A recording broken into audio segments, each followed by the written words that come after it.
In the whipping, I'm whipping the soul out it. Chin the tone when I'm flexing like Pilates. Why you frontin', you act like you somebody. Keep a trail in the ville, how I go by it. I was stuck in the rut, I was nobody. I've been looking for something to go body. There's an art to the hustle like yo got it. Kid got a kick back and here like a new shotty. In the whipping, I'm whipping the soul out it. Chin the tone when I'm... Yo, what is going on, Titan Clan? It is your boy King Titan X here, back with another video, and you guys already know the deal. If you like the video, remember to just like it.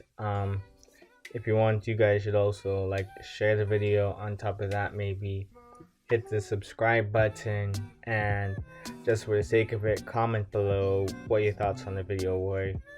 And let's get on with the what if. So basically, in the last part, I had mentioned that Izuku and Tokoyami basically set out for revenge for Ida. After all, Ida was taken down by the hero killer, and this time around, well, he did not live to tell the tale. So of course, these two would have wanted revenge. But somebody was actually watching this, and this actually take place, the transaction between Izuku and Tokoyami. This person, you may be wondering, well, was simply put Todoroki. Todoroki was watching the whole scene. He had watched everything from the very beginning. He was interested in these two. Interested because of the fact that Izuku was powerful, and he wanted to know this boy's secrets. From what it seemed that his quirk was connected to this ring that he had on his finger. When he saw what happened with Izuku and Tokoyami, though, that's when some red signs started to show, some red flags, you could say. Basically, he had seen Tokoyami seemingly transform, and his quirk seemingly became stronger than it was before. He didn't know for certain, but whatever happened there was something up. He was able to hear some parts of the conversation. Some parts were a bit muffled out because of the wind and other factors that weren't uncontrollable, but he was able to hear a good amount of the conversation to get the gist of it. Basically, Izuku and Tokoyami were going to get revenge for Ida. What was going through Todoroki's mind at the time was very dumbly, honestly, was that he should follow them. Of course, he would actually try and follow them, but he wasn't necessarily able to keep up with the two, considering they were able to fly now. Well, more specifically, Tokoyami was able to fly for no good reason. I mean, it was certainly not out of the possibility for him to be able to fly, considering what his quirk is capable of, but to fly so gracefully, no, he would have never imagined that. Honestly, impossible for him to believe to have happened. If you were to ever tell him that, oh, apparently now you can actually fly without using your quirk, of course Todoroki would not believe any of that. So now he would just be running across the streets trying to look up at the sky, but eventually just lose track of them. He would try and see if there was a GPS that was on Izuku's signal or something along those lines, but nothing. He would just have to start looking around. Eventually he would find Izuku and Tokoyami once again. Not necessarily in Hosu, but in the city right after it. In the city right next to Hosu. Basically, what ended up happening is that Izuku and Tokoyami were able to find the hero killer in one of his acts. Once again. This time around, what ended up happening is that Izuku and Tokoyami would literally stomp the hero killer right in his tracks. The hero killer would have tried to fight back, but Izuku was already too strong for the hero killer.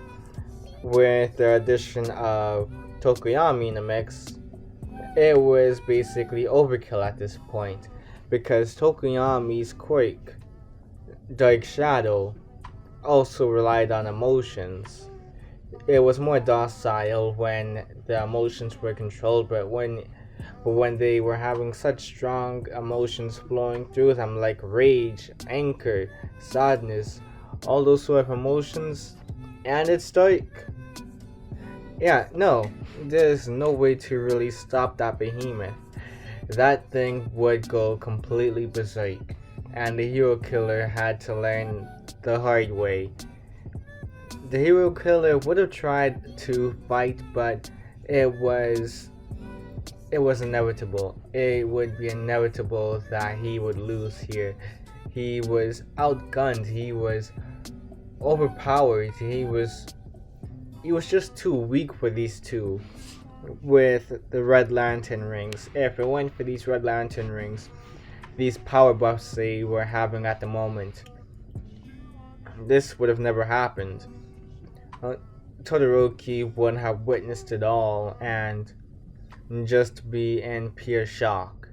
He would have never expected that these guys, although they seemed to be strong in the very beginning, now this was just ridiculous. It seemed like everybody was going to get stronger than him if he didn't try and tag along.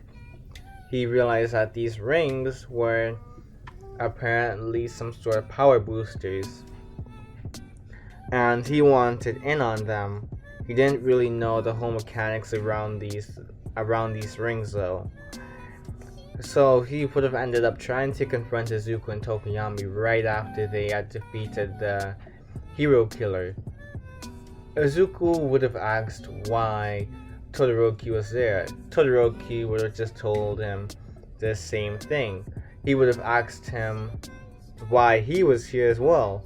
Why exactly was he here in this city at this time of night when they should be in bed, when they should be in the dorms? Izuku would just sigh and say that he doesn't have the time for this right now, and would focus his attention back on the hero killer.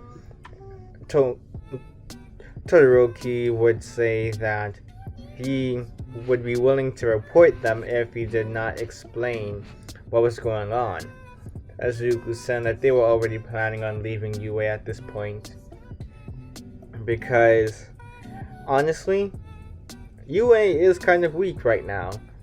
UA let one of their students die. UA was irresponsible when it came on to their students' lives. UA could be much better. The whole hero system in general could be much better than it already is. And people are glorifying heroes. Heroes are meant to protect, to save, but now everybody is glorifying heroes for popularity's sake. These guys are basically seen as celebrities now, and they're making commercial deals, they're doing all sorts of things. Now he could understand if it's for their living. He could understand if they are doing the hero work in order to make a means for themselves, to make a living. He can understand that. He can't completely fault the people for that. But to have it to where they prioritize being famous over saving a civilian's life, no. That is simply unacceptable. Izuku was going to make sure to tear this system down and rebuild it from the ground up. This was Izuku's plan right now. And absolutely no one was going to stop him. Todoroki would just sit in silence, well, stand in silence, thinking about the sort of stuff that he went through, his childhood, everything that he had to go through when he was a young kid. He remembered how his father would treat him and his family, and then be glorified by so many people in the media afterwards, make it seem as if Endeavor is some sort of saint when he's honestly one of the worst parents you could ever have. Top 10 worst dads in anime. Probably being willing to almost be a runner-up for worst dad of the year, you could say. But Todoroki would simply know where Izuku is coming from and actually ask if he could join his journey. Izuku would look at Todoroki in confusion. Todoroki would explain how he already hates his father. He hates his father with a burning passion. The reason why he never uses his flames is because of how his father treated him and his family when he was younger. When they were younger, he could never forgive the man for what he did to him.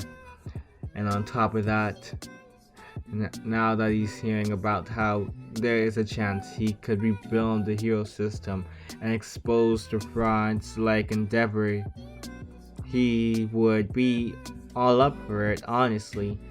As a matter of fact, he would be willing to put his life on the line for this cause. Izuku would think about it, and he would actually sense quite a bit of rage within Todoroki's heart. This wasn't necessarily boiling rage though. This was a cold-hearted one. This was the one that's been simmering for years and years at a time. For so long to the point where it's almost unrecognizable.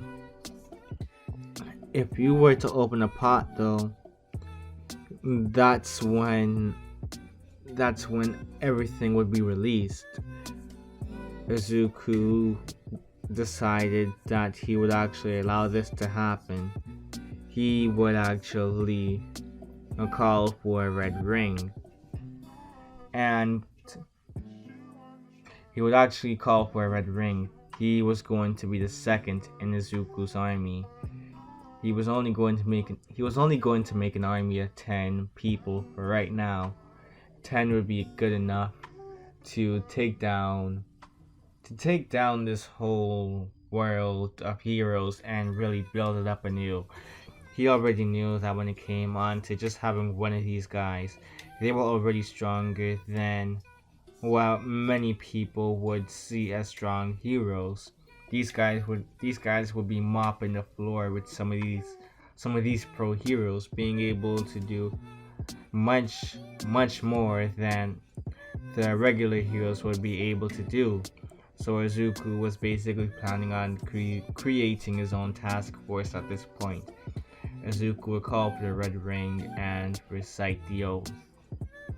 Well, the oath would be recited for Todoroki. With blood and rage of crimson red, ripped from corpse so freshly dead, together with our hellish hate, will burn you all. That is your fate.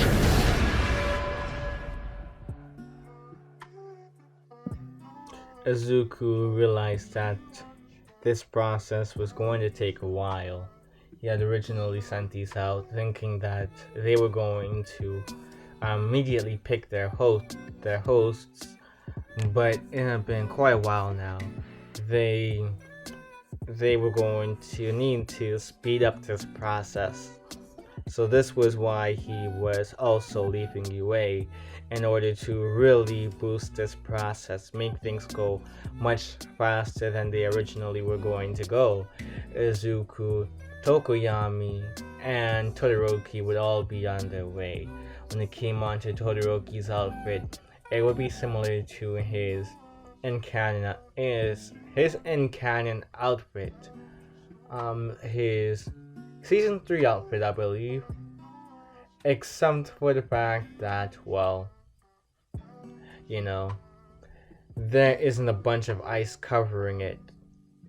Not ice, but basically his blue suit, the one that we usually see Todoroki in. The main difference here is that it's red instead of blue, red and black actually. And when it came on to how his powers were amped, burning ice. Basically imagine how it is when it comes onto that smoking ice or sandy ice. I forgot the name of this thing, but you all should know what I'm talking about. Basically what you would use to make fog, to make those fog effects. And that's basically how Todoroki's ice has become. He can actually switch between freezing cold or to the point where it just hurts. It's not even cold anymore. It's not even below zero. It's not cold, but it brings such a discomfort. It hurts you. It hurts you at your subatomic level still.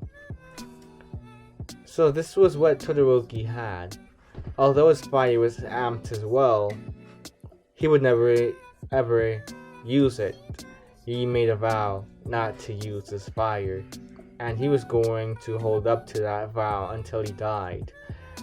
He would basically have Todoroki and Tokoyami go out and find more inheritors for the Red Lantern Corps, for the Red Lantern organization, you could say. Basically, these were his two executives, his right-hand men, and they would basically be scattering around trying to find more recruits. What Izuku would be doing was, of course, also making a name for himself in this hero society and the underworld as well, making sure that his name was known and that he was somebody to not be messed with. He was a threat to both sides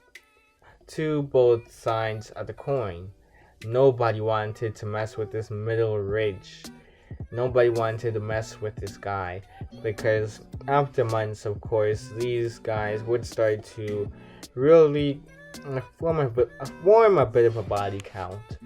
Yes, Izuku did end up killing quite a bit of villains and taking down a couple of heroes as well. He wasn't necessarily killing heroes like the hero killer Stain or anything, but when it came on to the villains, he had no remorse at all for them. He found them to be the worst of the worst, considering what all of these guys are. And sure, he ended up getting some villain recruits along the line, but they promised to never really commit to making the same atrocities they did in the past. Izuku was hesitant at first, but he decided to allow them. These villains that were within the group would of course be Dobby, whose flames were now white. They weren't necessarily blue anymore, they were white, and when it came onto his skin condition, the weakness of his quake, their suit would have negated this. Basically, it would have been to the point where their suit would have allowed him to actually be able to produce the fire without the need for injury every single time. He would constantly regenerate. Not regenerate, but more so that he just has more of a defense. He has more immunity to his own quake. Basically how it is for Endeavor, so he would just suffer from that heat stuff, you could say.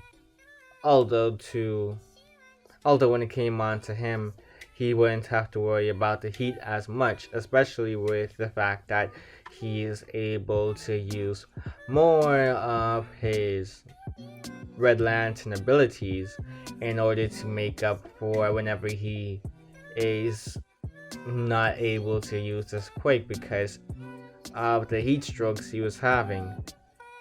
There would also be another recruit in the form of Toga. Actually, Toga would have been an interesting recruit. The way that she acted was very peculiar, but Izuku could sense that there was some rage in her height. Rage that she didn't necessarily really show at times. She would hide that behind a sort of mask, but in reality, the real truth behind all of it was she was kind of angry at the world. Angry at how the world treated people like her, trying to basically confine her to a box. She would have told her life story to Izuku. Izuku wanted to just take the rings off of these two in the beginning, but hearing their life stories, their whole issues, he would have decided that they were worth keeping. They would be interesting recruits, to say the least, and he could always be sure to knock them down a pedal. He would make sure to knock them down a pedestal if they were to ever get too cocky and try to betray him. He knew that he was stronger than those two. Maybe not truly combined or anything, but he could hold his own against the two at once. That's basically what he knew for sure, especially after all that he had gone through. So that would have made about 4 members in total, not including Izuku. If we included Izuku, it would have been 5 people. Now there would only be the need for just a couple more, really. Izuku would have actually ended up adopting a pet eagle as well during this time. He didn't know why, but having a pet become a Red Lantern just seemed interesting to him, and he had a bit of a deja vu as well. He remembered, not really remembered, more so he had a flashback to a different life where he saw a blue cat in a Red Lantern uniform with the Red Lantern ring around its tail and a very big buff hand just rubbing the head of the cat. He didn't really understand the whole reason for it, but he decided, you know what, it's whatever, because this eagle that he had with him, he didn't know why it was so angry with the world before. It was literally on its very last legs. It was honestly a pretty pitiful sight. He only put the ring on it because he could sense that it had some contempt for the world. It had the same vision in his eyes, that same sort of look, that look in its eyes that you knew it was worthy of becoming a Red Lantern. And this eagle would have formed into something truly magnificent. It would have mutated as well. It would have ended up having the same uniform as all the rest of the Red Lanterns that were within this group. But another change would have, of course, been the fact that it was humongous now. Red eyes, red feathers, and a black beak. A very interesting sight, to be honest. Its talons were much sharper as well. Blood red, you could say. Izuku liked the sight of this new pet of his, and he would ride it around in order to actually make sure to really let people know that he was something to be known, that he was going to fix society. He would have started spreading propaganda as well, talking about how this hero society has lost its ways, that the people are not really in it to save people anymore. The heroes, the people behind those hero masks, they have lost their way. They seem to only really be in it for the money, and that's something that is a fault of the system that was created. That's why he needed to get back to the past, bring it back to the origins, bring back the nobility in all of this. This was Izuku's goal in the long run. Some people would have agreed with Izuku, but many would have been pretty, how should I say this? Pretty hesitant of believing Izuku's words. They were standoffish, you could say, and they would have still sided with the rest of the heroes. Izuku would have just shrugged this off, understanding that, yeah, not everybody is going to be on your side. He had no problems with this. He was aware that this was going to happen, so he wasn't going to really put in any effort to really try and convince those naysayers, because no matter what, there was always going to be that one person to not really believe what is really being said, refuse to open their eyes to the truth. So that's basically what happened with Izuku, and by the end of this time, he would have ended up gathering even more villains to the group, but at the same time, he would have gathered some heroes along the way. Some heroes were kind of interesting. And some of them weren't even really heroes at all, though. One of them was actually from the general course of UA, Shinso Hitoshi. The whole reason why he was part of the Red Lanterns, the reason why he ended up becoming a Red Lantern in the first place, was because of the fact that he had witnessed how bad this quirk society had gotten. He was ostracized for so many years of his life because he had a villainous quirk. What really made a quirk villainous was the person, not the nature of the quirk. No quirk is inherently evil or good. It all depended on the person. When it came on to quirks were essentially like tools, you could say. They were parts of you. You are not necessarily born a villain or a hero. It all depends on the way that you developed over time, how society raised you, and this was what was really trying to be spread as well. No matter what, though, there was always going to be a naysayer. The hero society would have also tried to fight back against these vigilantes that they were calling the Red Lantern Corps. Izuku would have knocked down quite a few other heroes that were trying to go up against him. Of course, he would have ended up going against the likes of Endeavor eventually.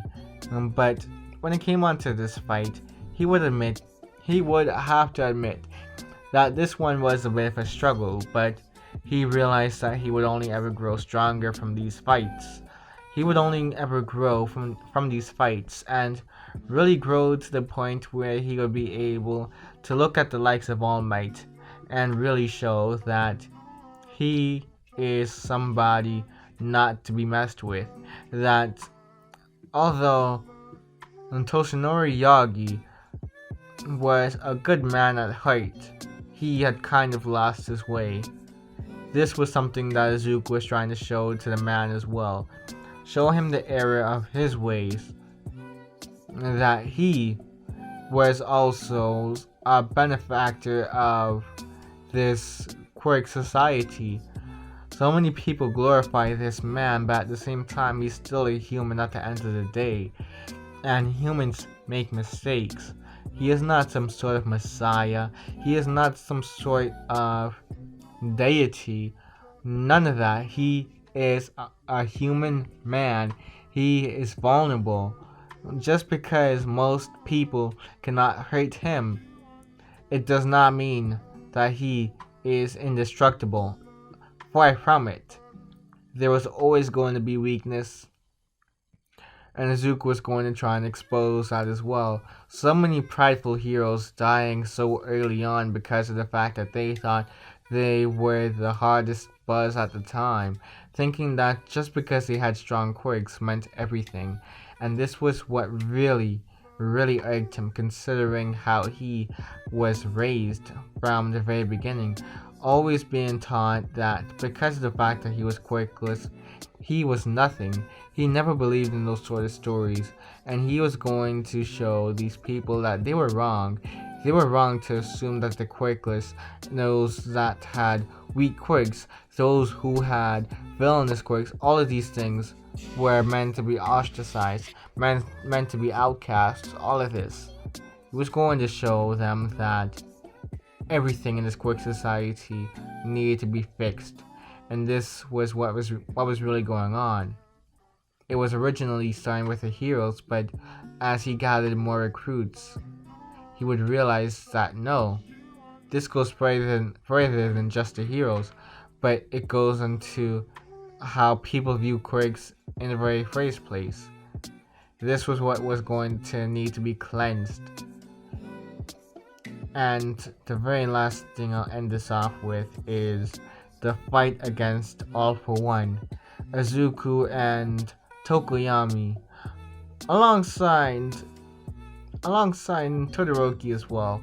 They would have been watching the fight between All Might and All For One.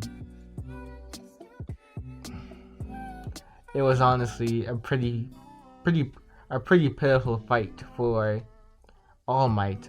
All Might was fighting against a man who was blind, who didn't really even have hearing.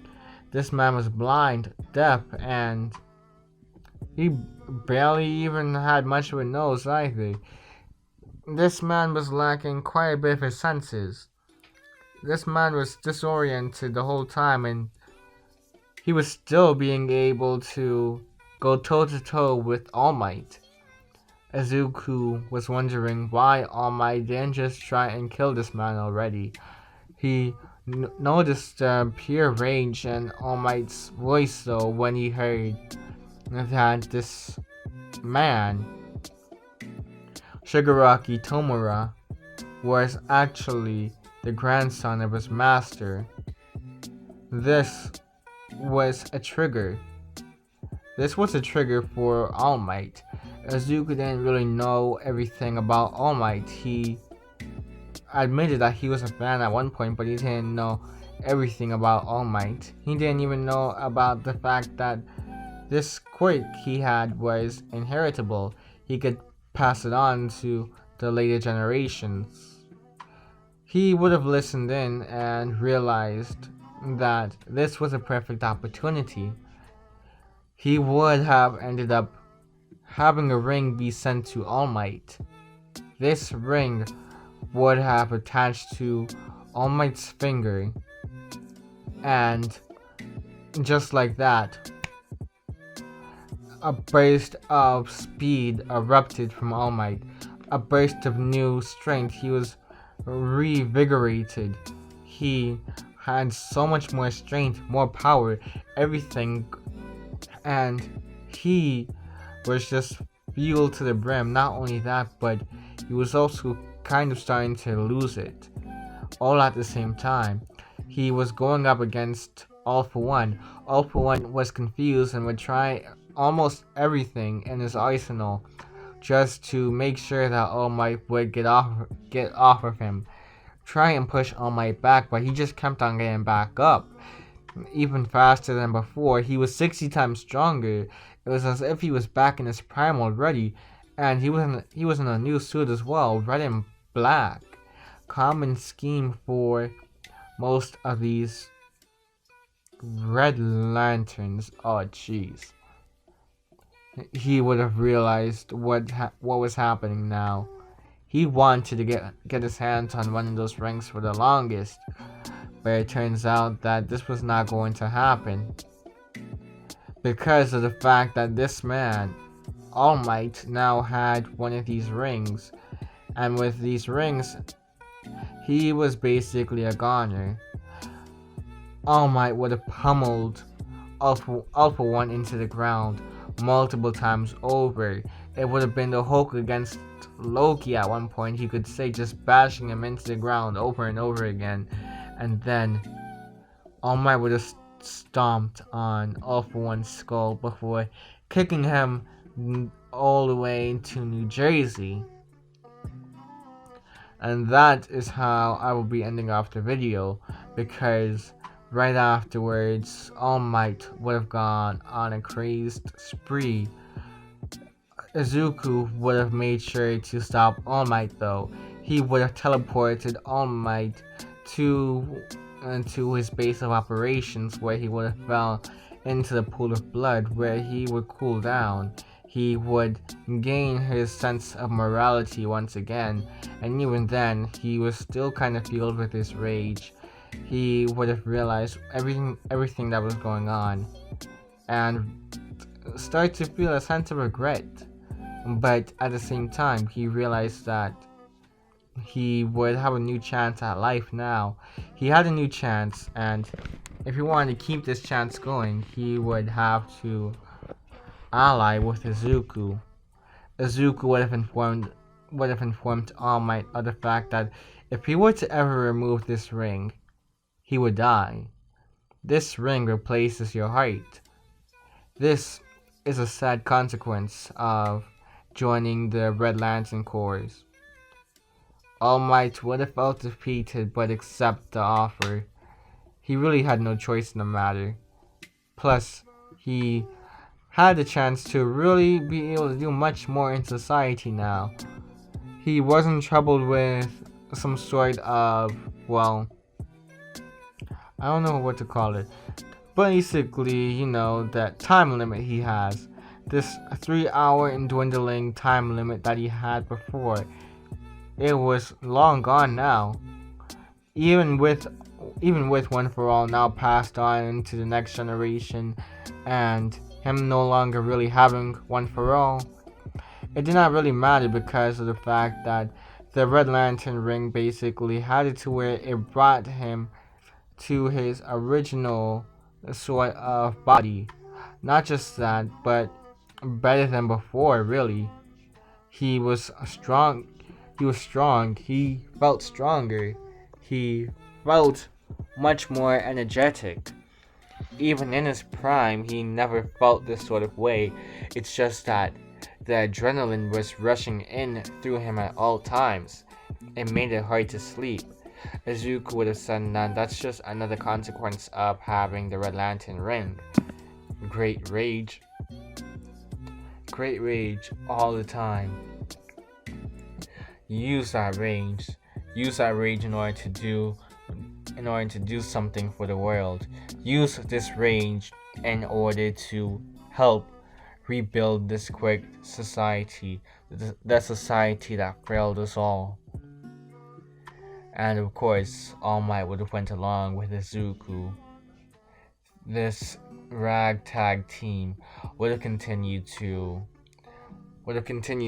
completely decimate heroes and villains alike, and really try and bring the Quake Society back down to square one. And with the likes of All Might now on their team, it was any man's game at this point. It was any man's game, and sure enough, this was more so Izuku's game. Izuku had won the lottery with All Might now on his team, the strongest hero of Japan, probably even the whole world really, was now on his side, and they were able to do quick work of the rest of the heroes and villains. and it only took a couple of years, but sure enough, they were able to start rebuilding until they were able to really reform society into where the Red Lanterns were basically like a military force, police force. They were the ones really running the show, and on top of that, there was no longer any judgment for those that were quirkless, who had villainous, quote unquote villainous quirks. People who had weak quirks, none of that would be tolerated in this society, especially with the fact that there were more rings along the way. There were always going to be more rings. Azuku would have ended up discovering this along the way. He would have accidentally found he would have accidentally found out about more of these lantern rings and the fact that there are more sectors in this universe. Izuku would have been interested and tried to actually gather more people along the way. He would have ended up gathering some more sectors, more people along the way in order to fill up these spots for these rings. And he would have learned along the way that there is one for willpower, one for fear, one for hope, one for love, and much, much more. So eventually, what would have ended up happening in the end is that there would be quite a few lantern cores, all going throughout Earth and many other solar systems. They would have made sure to harvest themselves on Earth and different planets and make their presence known. Although there would be some disagreements along the way, but more often than not, more than would listen to Azuku in the end because of the fact that he was the one to start all of this. It sounded far-fetched, but this is what ended up happening in the end.